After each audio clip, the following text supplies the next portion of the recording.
Saudara, polemik uang kuliah tunggal masih terus bergulir. Mahasiswa baru di Universitas Jenderal Sudirman keberatan dengan uang kuliah tunggal yang mencapai lebih dari 5 juta rupiah. Kenaikan UKT sangat berat karena orang tuanya hanya pedagang. Sementara Presiden terpilih Prabowo Subianto angkat bicara dan menyebut uang kuliah kalau bisa sangat minim atau gratis. Universitas Jenderal Sudirman telah mencabut peraturan Rektor nomor 6 tahun 2024 soal kenaikan uang kuliah tunggal yang diprotes para mahasiswanya. Pihak universitas mengganti dengan peraturan Rektor Unsut nomor 9 tahun 2024 yang diklaim telah mengakomodir tuntutan mahasiswa.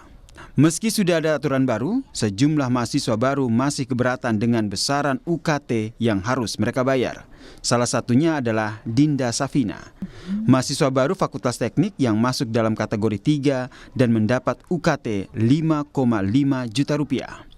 Dalam aturan lama, UKT-nya mencapai lebih dari 10 juta rupiah. Namun angka 5,5 juta rupiah menurut Dinda masih terlalu mahal karena orang tuanya hanya pedagang yang penghasilannya hanya 1 juta rupiah per bulan. Untuk saya sendiri sih masih keberatan ya Pak.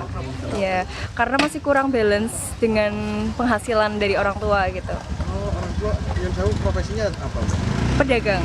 Pedagang. Iya Pak. Saya, bapak saya di Nusa Tenggara Barat.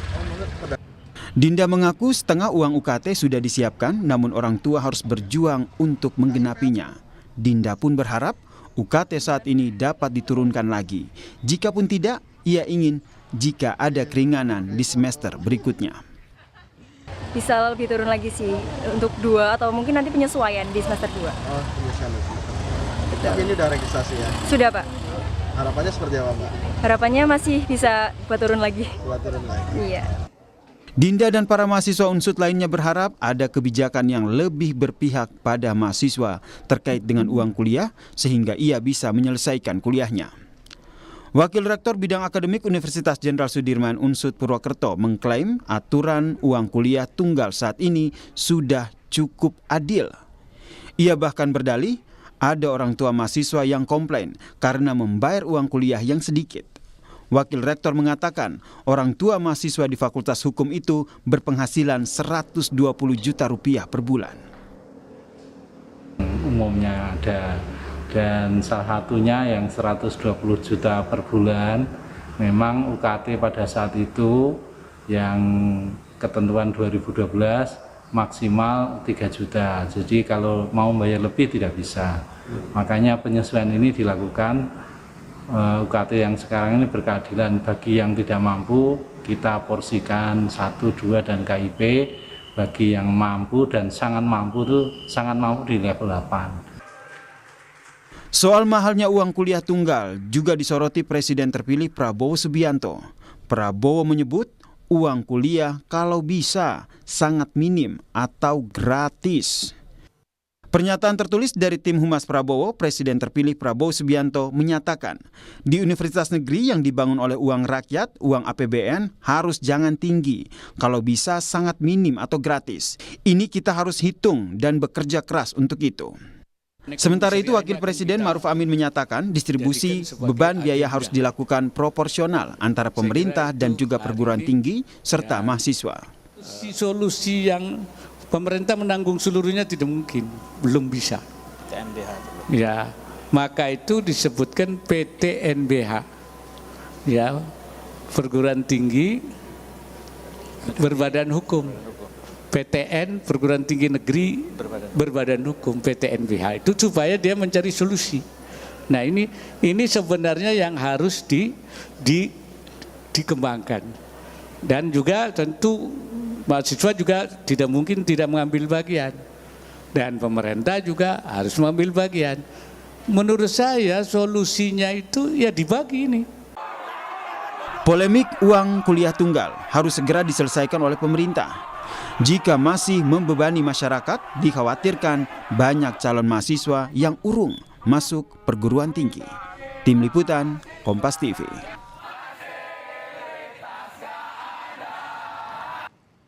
Banyak mahasiswa baru, saudara, mengaku tidak mampu membayar UKT perguruan tinggi negeri. Kemarin, Mendikbud Nadiem Makarim berjanji akan mengevaluasi aturan UKT. Bagaimana realisasi evaluasi tersebut dan bagaimana pula dengan solusi bagi mahasiswa baru yang mungkin saat ini keadaan ekonominya ini sangat sulit untuk membayar UKT. Kita bahas malam hari ini bersama Ketua Majelis Rektor PTN, Profesor Ganefri. Selamat malam, Prof.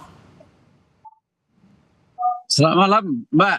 Ya, Prof, ini kan terakhir ini kalau Kemdikbud ini akan berjanji mengevaluasi, Pak Nadiem pun juga berjanji akan mengevaluasi. Nah, bahwa evaluasi ini sebenarnya perlu dievaluasi atau langsung diketok palu saja, Prof? Tidak jadi ada kenaikan UKT sebaiknya.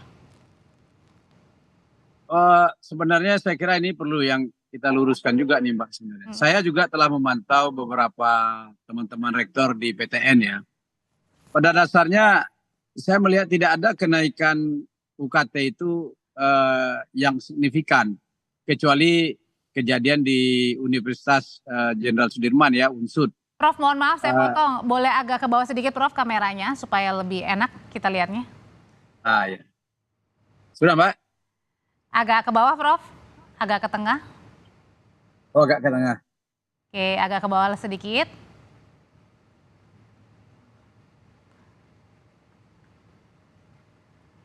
Oke, ke bawah lagi, Prof.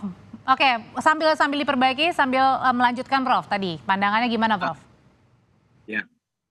Jadi peraturan Permendikbud nomor 2 tahun 2024 itu terkait dengan perluasan kategori ya. Sebenarnya ini kan untuk memberikan ruang kepada masyarakat yang kurang mampu, yang mampu untuk bisa mensubsidi anak-anak kita yang tidak mampu. Karena setiap PTN itu kan diwajibkan 20% itu harus UKT-nya itu pada level 1, level 2 ataupun penerima KIP kuliah. Nah, ada beberapa PTN itu level 1, level 2-nya sampai 34%. Di atas 30%. Sehingga untuk mengimbangi ini maka dibuatlah kategorinya lebih luas, lebih tinggi. Tapi bukan berarti perluasan kategori ini UKT naik, tidak. Kalau dilihat secara rata-rata, UKT mahasiswa tahun ini dibandingkan dengan tahun berikutnya, ini kan kita juga sudah berikan laporan ke kementerian ini, teman-teman dari rektor. Tapi gimana, Prof? Ini bisa membedakan yang mana misalnya keluarga mampu dan kurang mampu, tidak mampu? Mereka kan mengisi data, Mbak, dalam menetapkan UKT itu. Jadi ini perlu juga saya luruskan ini. UKT itu ditetapkan oleh PTN bukan tiba-tiba si A sekian, si B sekian, si C sekian. Tidak. Mereka itu menginput datanya. Bagaimana status sosial ekonominya. Nanti masing-masing PTN yang masing-masing WD2 biasanya di masing-masing fakultas. Yang berbasis pada masing-masing prodi. Sebenarnya kementerian sudah mengatur itu. Sudah cukup bagus yang diatur oleh kementerian itu sebenarnya. Kategorinya, kalau dulu saya kategori di UNP misalnya saya contohkan. Kami dulu kategorinya 1 sampai 5. Sekarang kategorinya 1 sampai 7. Kenapa ada kategori sampai 7?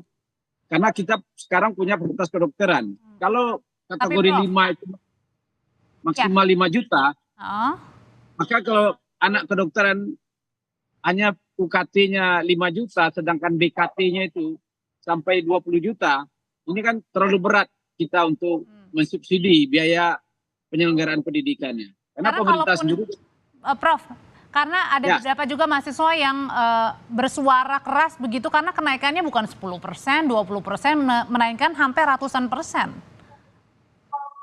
Inilah yang mau kita lihat datanya, Mbak. Saya ingin juga mengetahui ini, tapi setelah saya pantau ke beberapa PTN, saya hubungi malah face to face melalui rektornya, mereka menyatakan tidak ada kenaikan yang signifikan. Ya rata-rata itu ada rata-rata UKT itu hanya 2,5 juta. Rata-rata, Mbak, ini seluruhnya gitu ya. Artinya ada pengimbangan antara yang kategori 1, kategori 2 dengan kategori 4, 5 atau 6, 7. Jadi ini harus ada perimbangan. Pada umumnya mereka membuat kurvanya itu normal.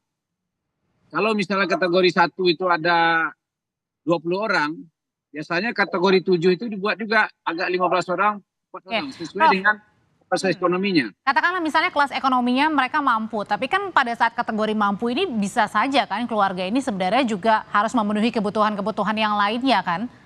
Nah ini kan juga dilema juga nih buat orang tua yang pengen anaknya masuk sebagai S1 sarjana lulusan, tapi dibebankan seperti ini bukannya nanti akan melahirkan ada mahasiswa yang jangan-jangan tidak mau kuliah karena uangnya terlalu sangat mahal kenaikannya, kalaupun mampu. Jadi Mbak, sebenarnya PTN itu sangat fleksibel. Kalau misalnya ada anak tidak mampu membayar UKT yang telah ditetapkan sebelumnya, dia bisa mengajukan keberatan.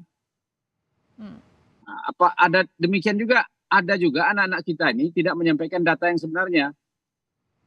Nah, ini saya tadi pagi saya telepon Rektor UGM. Apakah UGM ada menaikkan UKT tahun ini, Bu Rektor? Tidak, Prof. Malah kita dalam melakukan verifikasi untuk menetapkan UKT itu, mahasiswa kita libatkan katanya. Oh jadi nggak semuanya ya dikembalikan lagi ke universitas gitu ya untuk uang semesternya? Ya memang UKT itu kan di kampus yang menentukan, Bu. Kementerian hanya mengatur secara umum. Misalnya kementerian hanya mengatur batas minimal, batas maksimal dengan kategori 1, 2, 3, 4, 5, 6, 7 misalnya. Si anak apakah dia dapat kategori 2, dapat kategori 1, dapat kategori 3, itu PTN yang menentukan.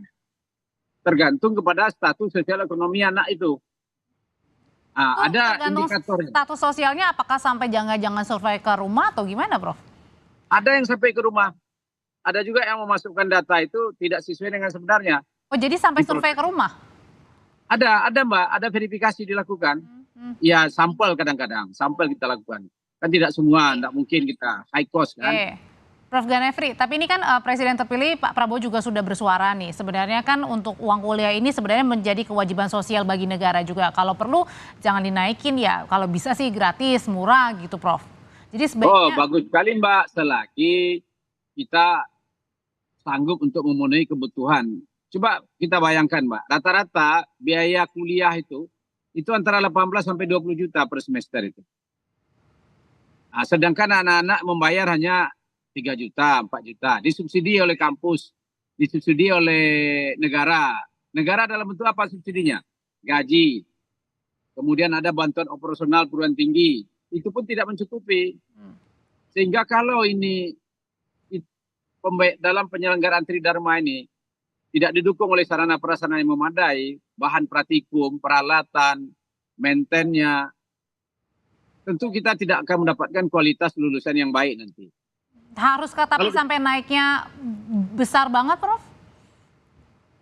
Saya kira itu yang mau kita pastikan, Mbak. Siapa yang menaikkan yang besar itu? Jadi Pak Dirjen Dikti ini hari Minggu besok mengundang seluruh rektor PTN untuk melakukan evaluasi implementasi daripada masing-masing perguruan tinggi. Jadi diminta masing-masing melaporkan bagaimana penetapan UKT-nya, apakah memang yang disuarakan sekarang bahwa seolah-olah UKT itu naik begitu tinggi sampai 100%, sampai 2 kali lipat, 3 kali lipat.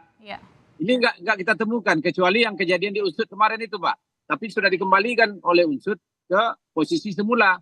Jadi ada kemungkinan juga, Prof, ini menjadi evaluasi dan bisa jadi UKT ini tidak dinaikkan, ataupun kalau dinaikkan akan dikaji lagi berapa besarannya yang dirasa aman buat semuanya, supaya anak-anak bisa tetap sekolah. Saya kira tidak dinaikkan.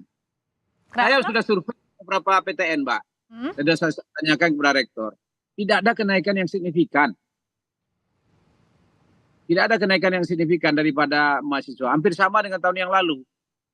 Mungkin ada pergeseran-pergeseran sedikit. Ada kategori baru, misalnya dulu dia tidak punya kedokteran, sekarang dia punya kedokteran misalnya. Karena kedokteran juga, itu pun juga ada yang wajib kita tetapkan 20% untuk kategori 1, kategori 2. Karena jangan sampai Prof mau kuliah saja kemudian harus dibebankan, dan udah gitu juga jangan-jangan nanti sampai pinjol, Prof. Ya ini yang kita jaga nih, jangan sampai anak-anak kita terjebak dengan pinjol. Tetapi saya pastikan Mbak, Majelis Rektor Perguruan Tinggi Negeri kita selalu memantau. Malah kita sudah membuat press release untuk memastikan jangan sampai ada anak-anak yang punya prestasi akademik baik, Baik, dia tidak mampu, ya. kemudian tidak bisa kuliah, itu pasti kita akan hadir bersama-sama itu. Rektor Dan pasti hari tanggung Minggu jawab. depan nanti juga akan dievaluasi ya Prof ya, berapa Ya, besar tanggal 27 Mbak, tanggal 27 diundang. ya. Kalau hari gitu Minggu. nanti kita Maaf, nantikan tanggal ya, Prof. 26, Oke, hari yang Minggu. pasti minggu depan ya nanti akan dikaji lagi apakah UKT ini ketok palu untuk naik atau enggak, ataupun kalau naik besarannya berapa. Jadi Terima- sekali lagi mungkin Singkat Mbak, saja, tidak Prof. ada yang naik itu. Yang naik itu enggak, cuma hanya perluasan kategori. Baik, oke. Nah. Oke, kalau gitu kita sudah tangkap. Terima kasih Ketua Majelis Rektor PTN, Profesor Ganefri. Sehat selalu, Prof. Terima kasih Mbak, terima kasih.